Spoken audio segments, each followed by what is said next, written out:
ಸ್ಯಾಂಡಲ್‌ವುಡ್ಡಲ್ಲಿ ಮೊದಲನೇ ಬಾರಿಗೆ IVF ಅಲ್ಲಿ ಲೈಕ್ ಈ ರೀತಿ ಮಾಡಿರುವಂಥದ್ದು ನೀವು ಮೊದಲಾ ಅಂತ? ನಂಗೆ ಗೊತ್ತಿಲ್ಲ ಏನಂತ. ಆದರೆ it is not about that. Basically ನನಗಿದ್ದಂಥದ್ದು ಏನಂದರೆ, ನೋಡಿ, ತಾಯಿ ಆಗುವಂಥದ್ದು ಅಥವಾ ನಾನೊಂದು ಗರ್ಭಧಾರಣೆ ಮಾಡಿಕೊಂಡು ಒಂದು ಮಗುವಿಗೆ ನಾನು ಜನ್ಮ ಕೊಡೋಕ್ಕೆ ಸಿದ್ಧಳಾಗಿದ್ದೀನಿ ಅಂದರೆ ಇಟ್ ಟೇಕ್ಸ್ ಅ ಲಾಟ್. ಇದು ಒಂದಿನ 2 ದಿನದಲ್ಲ ಪ್ರಕ್ರಿಯೆ.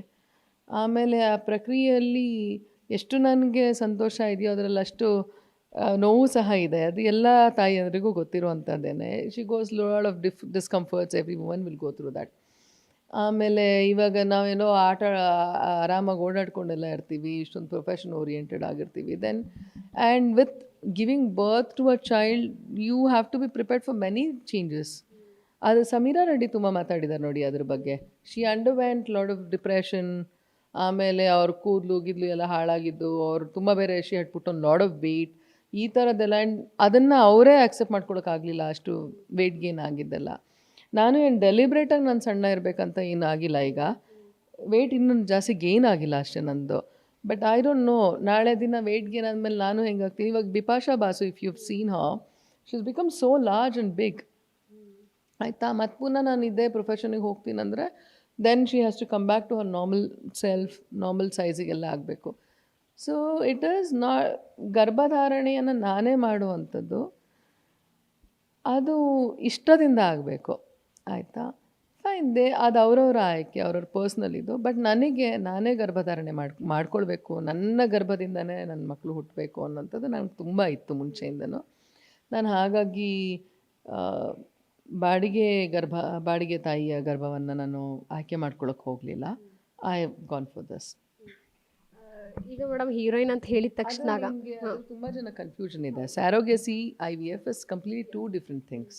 ಆಯಿತಾ, IVF ಪ್ರಕ್ರಿಯೆಯಿಂದ ಸ್ಯಾರೋಗೇಟ್ ಅಂದರೆ ಬಾಡಿಗೆ ತಾಯಿ ಯಾರಿರ್ತಾಳೆ ಅವಳ ಗರ್ಭದಲ್ಲಿ ಕೃತಕವಾಗಿ ಗರ್ಭಧಾರಣೆಯನ್ನು ಮಾಡುವಂತಹ ಒಂದು ಪ್ರಕ್ರಿಯೆ. But that is a complete separate system all together. ಇದೇ ಬೇರೆ ಇದೆ, ಇದೆರಡು ಸೇರಿ. But you can still get a child out of surrogate mother.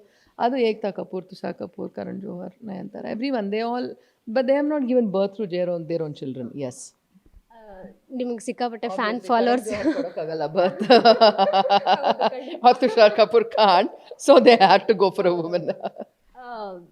ಮುಂಚೆಯಿಂದನೂ cinema industry ಕಾಲಿಟ್ಟಾಗಿಂದಲೂ ಸಿಕ್ಕಾಪಟ್ಟೆ ಫ್ಯಾನ್ ಬೇಸ್ ಇರೋವಂಥದ್ದು, ನಿಮ್ಮ ಬ್ಯೂಟಿಗೆ ಎಲ್ಲರೂ ಮನಸೋತಿರೋವಂಥದ್ದು ಇದೆ.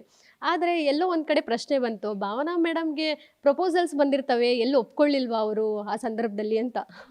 ಹೌದಪ್ಪ, ಪ್ರಪೋಸಲ್ ಬಂದಿರತ್ತೆ. ಪ್ರಪೋಸಲ್ ಏನು ಬಂದಿಲ್ಲ ಅಂತ ಅಲ್ಲ. ನಾನೇನೋ ಸಂಬಂಧಗಳಿಗೆ ತುಂಬ ಜಾಸ್ತಿ ಪ್ರಾಮುಖ್ಯತೆ ಕೊಡ್ತೀನಿ.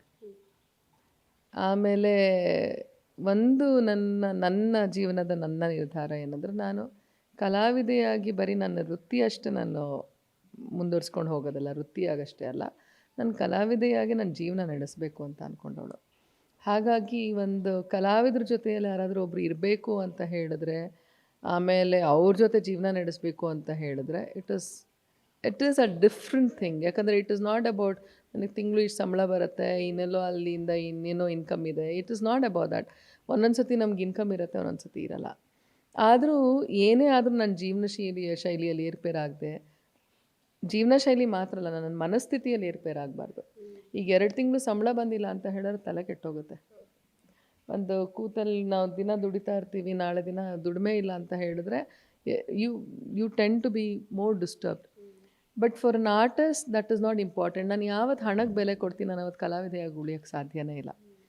ಹಾಗಾಗಿಬಿಟ್ಟು that is very important for me. ನನ್ನ ಮನಸ್ಥಿತಿನ ನಾನು ಹಣಕ್ಕೆ ಹೋಲಿಸ್ಕೊಳ್ಳದೆ, ಹಣದಿಂದ ಹೊರಗಿದ್ದು ನಾನು ಅದನ್ನು ನನ್ನ ಒಂದು ತಾವರೆ ಎಲೆ ಮೇಲೆ ನೀರಿನ ಥರ ಇರಬೇಕು. ನಾವು ತೀರಾ ಅಂಟ್ಕೊಂಡು ಇರಬೇಕು, ಅಂಟ್ಕೊಳ್ದಂಗೂ ಇರಬೇಕು. ಜೀವನಕ್ಕೆ ಎಷ್ಟು ಬೇಕೋ ಅಷ್ಟು ಹಣನೂ ಇರಬೇಕು, ಆದರೆ ಆದಾಯ ಇಲ್ಲದೆ ಇರುವಾಗ ನನ್ನ ಮನಸ್ಥಿತಿಯನ್ನು ತುಂಬ ಚೆನ್ನಾಗಿ ಇಟ್ಕೊಂಡಿರಬೇಕು. ಇದೆಲ್ಲ challenges for an artist, it's always there. ಇದಕ್ಕೆ ಹೊಂದ್ಕೊಳ್ಳುವಂಥ ಒಂದು ಮನಸ್ಥಿತಿ ಇರೋರು, ಒಂದು ಕಲಾವಿದ್ರ ಮನೆ ಅಂತ ಹೇಳಿದ್ರೆ ಸ್ವಲ್ಪ ಕಲಾವಿದರೆ ಬರೋರು ಜಾಸ್ತಿ ಇರ್ತಾರೆ.